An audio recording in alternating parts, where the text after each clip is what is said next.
जरा जोरदार टाळ्या वाजवून त्यांचं स्वागत करा. महाविकास आघाडीचे अधिकृत उमेदवार श्री हारून खान यांच्या प्रचारासाठी आयोजित केलेल्या आजच्या या सभेसाठी उपस्थित व्यासपीठावरती महाविकास आघाडीचे सर्व मान्यवर, मित्रपक्षांचे सर्व मान्यवर पदाधिकारी, येथे उपस्थित असलेल्या माझ्या सर्व बंधू भगिनीनो मातांनो, विधानसभेच्या निवडणुकीचा शेवटचा टप्पा आता आलेला आहे आणि या निवडणुकीच्या शेवटच्या टप्प्यामध्ये महाराष्ट्राचं लक्ष ज्या प्रमुख लढतींकडे लागलेलं आहे त्याच्यातली एक लढत ही वर्सोवा विधानसभेची आहे. महाराष्ट्रातले जे काही पॉलिटिकल ॲनालायझर असतात, राजकीय तज्ज्ञ असतात, ते ह्या वेळेला बघतायत की वर्सोवा विधानसभेतनं कोण निवडून जाणार आहे. वर्सोवा विधानसभा ह्यासाठी लक्षात आहे सगळ्यांच्या की मुंबईमध्ये 10 वर्ष राहिलेल्या आमदारांची या वेळेला प्रोग्रेस कार्ड तपासली जाणार आहेत की 10 वर्षामध्ये कुठल्या आमदाराने काय काम केलं, कुठल्या आमदाराने आपल्या मतदारसंघात काय बदल केला, कुठल्या आमदाराने त्याला मिळालेल्या आमदारकीचा फायदा हा मतदारसंघासाठी किती केला, याचं प्रगती पुस्तक हे 20 तारखेला या विभागातले मतदारसंघ त्याच्यावरती शेरा लिहिणार आहेत. माझा तुम्हाला एकच प्रश्न आहे की तुम्ही अगदी मनापासून सांगा की खरोखर गेल्या 10 वर्षामध्ये वर्सोवा विधानसभेमध्ये तुमच्या आमदारांनी विकास केला काय? आणि जर तो केला असेल तर तो दिसायला पण पाहिजे. केवळ कागदावरती, पुस्तकावरती फंड दाखवून विकास होत नाही. विकास होतो या विभागामध्ये राहणाऱ्या नागरिकांच्या मूलभूत गरजा, या विभागामध्ये असलेले लोकांचे प्रश्न, हा वर्सोवा विधानसभा गरिबापासून श्रीमंतापर्यंत आणि सगळ्या जाती धर्माच्या लोकांचा मिळून हा मतदारसंघ आहे. आणि म्हणून या मतदारसंघामध्ये जे प्रश्न आहेत ते गरिबांचे पण आहेत आणि श्रीमंतांचे पण आहेत. या विभागामध्ये बहिरामबाग सारखे गरीब लोक राहतात, बहिरामबाग मधले, आणि लोखंडवाला कॉम्प्लेक्स, 7 बंगला येथील श्रीमंत लोक देखील राहतात. आणि प्रत्येकाला आपला प्रश्न आमदाराने सोडवावा. आपल्या प्रश्नाच्या बाबतीमध्ये आमदाराने प्रश्न विचारावेत, आमदाराने आपल्या सोबत असावं असं प्रत्येक नागरिकाला वाटत असतं. आणि म्हणून ह्या विभागामध्ये, मतदारसंघामध्ये मला एक गोष्ट नक्की खात्री पटलेली आहे की या विभागामध्ये, मतदारसंघामध्ये आमदार यावेळेला बदलला जाणार, म्हणजे 100% बदलला जाणार, हे कोणीही थांबवू शकत नाही. पण केवळ असं म्हणून चालत नाही. या मतदारांनी मताचा निश्चय जर केला असेल तर त्याच्यामध्ये लोकांनी जाऊन मतदान करणं गरजेचं आहे. लोकांनी आपल्या आजूबाजूच्या लोकांना सांगणं गरजेचं आहे. केवळ नाक्यावरती, घरामध्ये चर्चा करून चालणार नाही. आमदार बदलायचा असेल तर प्रत्येकाला मतपेटीपर्यंत जाऊन आपलं मत हारून खानला, म्हणजे मशालीला द्यावं लागेल. आणि ते देण्यासाठी प्रत्येकाने आपल्या मनाची तयारी, आणि माझ्याबरोबर मी अजून 5 ते 10 लोकांना घेऊन जाईन. माझ्या बरोबरच्या सगळ्या लोकांना मी सांगेन की जर या वर्सोवा विधानसभेमध्ये बदल करायचा असेल तर आपल्याला नक्कीच या मतदारसंघातला आमदार बदलायला पाहिजे. या मतदारसंघामध्ये जे प्रश्न आहेत ते सोडवायचे असतील तर आपला हक्काचा माणूस असायला पाहिजे. आता हारून खान यांनी तुम्हाला सांगितलं, या मतदारसंघातले प्रश्न सांगितले. आणि त्याने तुम्हाला वचन पण दिलं की मी तुमच्यासाठी काय करू इच्छितो. पण हारून खान हा तुमच्यासाठी नक्कीच हा तुमचा योग्य उमेदवार आहे याची गॅरंटी देण्यासाठी मी इथे उभा आहे. कारण या विभागाचा विभाग प्रमुख म्हणून ही माझी जबाबदारी आहे. त्याने जे सांगितलं की आम्हाला प्रत्येक 3 महिन्याने 6 महिन्याने आमच्या पक्षप्रमुखांना आमचा रिपोर्ट द्यावा लागतो की तुम्ही मतदारसंघासाठी काय वचन दिलं होतं, ते वचन पूर्ण करण्यासाठी तुम्ही काय काम केलं. आणि म्हणून हारून खानकडनं काम करून घ्यायची जबाबदारी. तुम्ही लोकांनी ज्या त्याच्यावर जे प्रेम दाखवलेलं आहे, तुमच्या लोकांचा विश्वास जो दाखवलेला आहे, हा विश्वास कुठेही फुकट जाणार नाही याची जबाबदारी घेण्यासाठी खरं म्हणजे मी आज इथे आलेलो आहे. आणि ही जबाबदारी आमची आहे, विभाग प्रमुखाची. आज माझ्याबरोबर महाविकास आघाडीचे नेते पण व्यासपीठावर बसलेले आहेत. इथे बलदेवजी खोसा आहेत, इथे नरेंद्र वर्मा आहेत, इथे यादवजी आहेत, इथे चंगेज खानजी आहेत. सगळ्या लोकांनी हारून खानला आमची ताकद आमच्या पाठीशी उभी करण्याचं काम केलेलं आहे. शिवसेनेचे नगरसेवक शैलेश फणसे असतील, राजुलताई असेल, बाळा आंबेकर असतील, ज्यांना तुम्ही नगरसेवक बनवलं, त्यांनी नगरसेवकाच्या कामातनं तुम्हाला हा विश्वास दिला की तुम्ही दाखवलेला विश्वास आम्ही खोटा ठरवला नाही. तर नगरसेवक तुमच्या दररोज दरवाजात उभा असतो. नगरसेवकाचं काम हे त्याच्या ऑफिसमध्ये तुम्हाला जावं लागत नाही. नगरसेवक तुमच्या दरवाजात येऊन विचारतो की तुमचे प्रश्न काय आहे.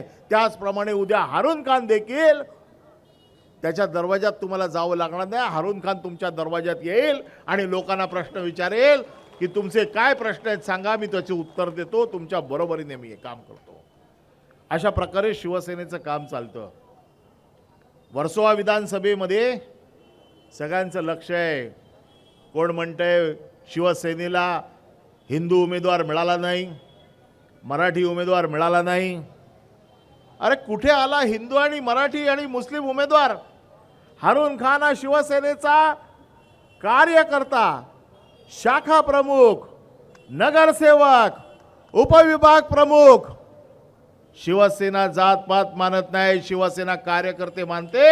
आणि शिवसेना हे मानते की जो लोकांची सेवा करेल, मग तो हिंदू असेल, मुसलमान असेल, ख्रिश्चन असेल, शीख असेल, प्रत्येकाची सेवा करण्याचं काम हे हारून खान करेल.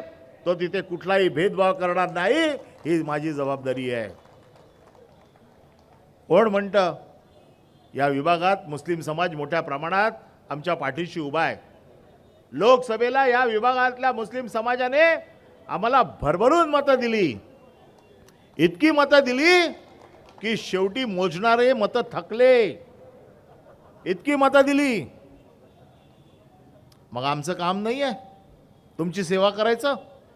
मुस्लिम समाजाला प्रतिनिधित्व या विभागातनं दिलेलं आहे, आमच्यासाठी अभिमान आहे. आणि ज्या वेळेला शिवसेनेचा एक मुस्लिम कार्यकर्ता शिवसेनेची मशाल घेऊन विधानसभेत जाईल, त्यावेळेला जसा मुस्लिम समाजाला अभिमान वाटेल तसा हिंदू समाजाला देखील अभिमान वाटेल की आपला प्रतिनिधी मुसलमान असून देखील शिवसेनेची मशाल घेऊन विधानसभेत आलेला आहे. त्याचा आम्ही सगळे स्वागताला उभे राहू. या महाराष्ट्राला एक उदाहरण आहे. जो शिवसेनेवरती प्रेम करतो, शिवसेना त्याच्यावरती दुप्पट प्रेम करते. हे बाळासाहेबांनी आम्हाला शिकवलेलं आहे. पण आता काय चाललंय? कटेंगे तो बटेंगे, ये धर्म युद्ध करना होगा. अरे कुठला धर्मयुद्ध करताय तुम्ही हारूनशी? हारूनला कधी कुठेही तुम्ही बघताय, हारून मस्जिदीत असतो, हारून देवळात असतो, हारून चर्चमध्ये असतो. हारूनसाठी कुठलाही धर्म नाही. हारूनसाठी धर्म एकच, गरिबांची सेवा, लोकांची सेवा, लोकांच्या मदतीला उभे राहा आणि लोकांसाठी आपण उभे राहा. त्याने कधी कुठलाही धर्म, जात पात मानला नाही. आम्ही देखील मानत नाही.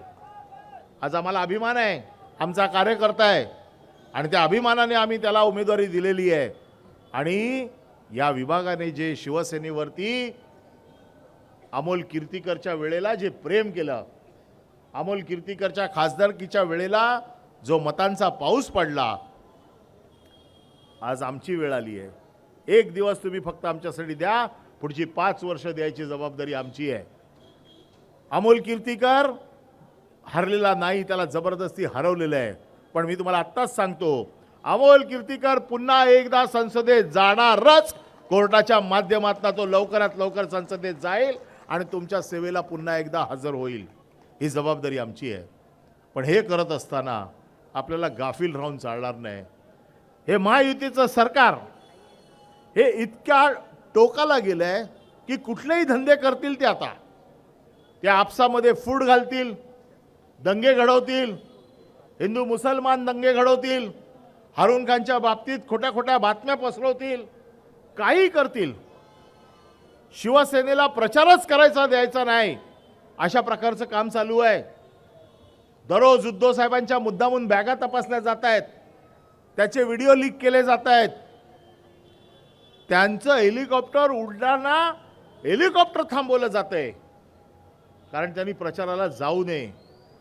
सगळ्या प्रकारचे घाणेरडे डावपेच हे सरकार करतंय.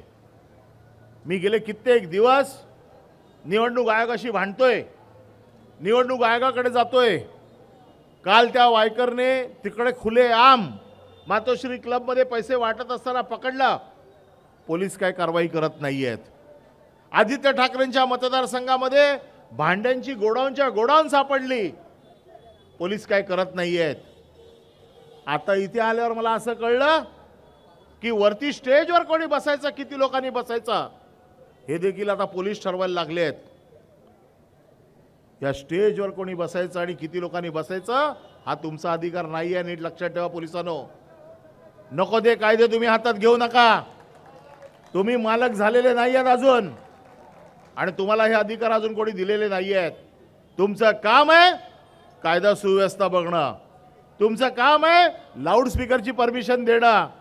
स्टेजवर कोण काय करेल, किती लोक बसतील आणि कोणी भाषणं करायची, मग उद्या तुम्हीच या आणि आमच्या वतीने भाषणं करा. लोक काय ते करतील आणि बसवा तुमचेच अधिकारी पोलीस इकडे काय ते करतील आणि बसवा तुमचेच अधिकारी पोलीस इकडे. म्हणजे याचा अर्थ सरकारची चाकरी करायची तर किती करायची. तुम्ही कुठल्याही परिस्थितीमध्ये राजकीय पक्षाचे नोकर नाही आहात. तुम्हाला जे काम दिलेलं आहे तेवढंच काम तुम्ही करा. तुम्ही कोणाची पक्षपातीपणी करू नका. तुम्हाला जे काही काम दिलेलं आहे तेवढं तुम्ही करा आणि कार्यकर्त्यांना उद्या दाबण्याचा प्रयत्न करू नका. एवढं लक्षात ठेवा. हे सरकार जायला आता फक्त 15 दिवस उरलेले आहेत बाकी. या 15 दिवसानंतर सरकार बदलणार आहे आणि ज्या कोणी आगाऊपणा केलेला असेल त्याला त्याची किंमत द्यावी लागेल. एवढंच मी तुम्हाला सांगतो.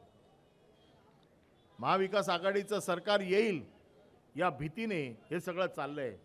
अमाप पैशाचं वाटप चाललंय. सगळीकडे पैशाचा नुसता बाजार मांडला जातोय. दादागिरी केली जाते, पोलिसांच्या माध्यमातून दादागिरी केली जाते. त्याचं कारण असं आहे की गेले 5 वर्षामध्ये या लोकांनी कुठलाही निर्णय घेतलेला नाहीये. गेल्या 5 वर्षात काय झालं? गेल्या 5 वर्षात फक्त निधीचा वापर असा जो केला गेला, सगळी मोठी मोठी टेंडर, सगळ्या मोठ्या मोठ्या भानगडी, मोठे मोठे कमिशन, 30% कमिशन, 40% कमिशन, प्रत्येक गोष्टीमध्ये कमिशन शिवाय दुसरा कुठलाही बाजार नाही. आणि म्हणून आज लोकांना उत्तर देऊ शकत नाहीये. शेतकऱ्यांना हमीभाव मिळत नाहीये, तरुणाला रोजगार मिळत नाहीये. या महाराष्ट्रामध्ये बेकारीची समस्या एवढी मोठी वाढलेली आहे. बेकारीवरती सरकार काय करू शकत नाही. सगळे कारखाने जर त्यांचे मुंबईतनं गुजरातला जात असतील, महाराष्ट्रातनं गुजरातला जात असतील तर कशात मिळणार नोकऱ्या तरुणांना. मी त्या दिवशी फक्त एवढं म्हटलं, पदवीधर मतदारसंघातनं निवडून आल्यानंतर मी एक वचन दिलं होतं की पदवीधरांना नोकरी देण्याचं काम, त्यांच्यासाठी नोकरी देण्याचा प्रयत्न मी करीन. आणि वेगवेगळ्या कंपन्यांशी मी बोललो, वेगवेगळ्या कंपन्यांना मी विनंती केली. मोठ्या मोठ्या कंपन्यांमध्ये मी स्वतः गेलो आणि 1 महिन्यात मी प्रयत्न करून त्या दिवशी शिवसेनेच्या वतीने एक रोजगार मेळावा ठेवला. एक रोजगार मेळाव्यामध्ये मी 9,000 लोकांना नोकऱ्या दिल्या. जर एक अनिल परब 9,000 लोकांना नोकऱ्या देऊ शकतो तर हे सरकार एका वर्षामध्ये किमान 12.5 लाख लोकांना नोकऱ्या देऊ शकते, परंतु इच्छाशक्ती नाही. येणारे प्रोजेक्ट हे गुजरातला कसे पाठवायचे, आदित्य साहेब तर त्याच्यावरती दररोज भांडतायत, दररोज लढतायत. आमचे मुख्यमंत्री जे माजी मुख्यमंत्री उद्धव साहेब महाराष्ट्राभर फिरून लोकांना हे समजवत आहेत. महाविकास आघाडीचे नेते हे प्रत्येक राज्यामध्ये, ज्या प्रत्येक गावामध्ये तालुक्यामध्ये हे जाऊन समजवत आहेत. आता लोकांची वेळ आहे की कुठल्याही परिस्थितीमध्ये हे सरकार बदलण्याची वेळ आलेली आहे. आणि हे जर सरकार बदलायचं असेल तर आपली मशाल ही विधानसभेत पोचली पाहिजे.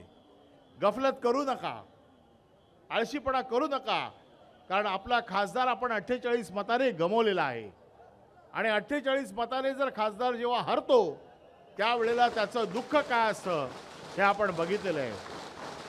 मला असं वाटतं शिवसेनेचे युवा नेते आदित्यजी ठाकरे यांचं इथे आगमन झालेलं आहे. सगळ्यांनी टाळ्यांच्या गजरात आदित्य ठाकरे यांचं स्वागत करायचं आहे. अख्खा महाराष्ट्र त्यांनी यावेळेला पिंजून काढलेला आहे. आणि या महायुती सरकारची झोप उडवण्याचं काम आदित्य ठाकरे यांनी केलेलं आहे. सगळ्यांनी त्यांना अभिवादन करावं. आणि पुन्हा एकदा मी विनंती करतो साहेब, की येणाऱ्या 20 तारखेला मशाल चिन्हावरती बटन दाबून हारून खान यांना आपण विजयी करावं असं आव्हान आपण करतोय. आणि आपण सगळ्यांनी मिळून हारून खान यांच्या मशाल या चिन्हावर बटन दाबून त्यांना विजयी करा असं आवाहन करून मी माझे 2 शब्द संपवतो. जय हिंद, जय महाराष्ट्र. एबीपी माझा, उघडा डोळे बघा नीट.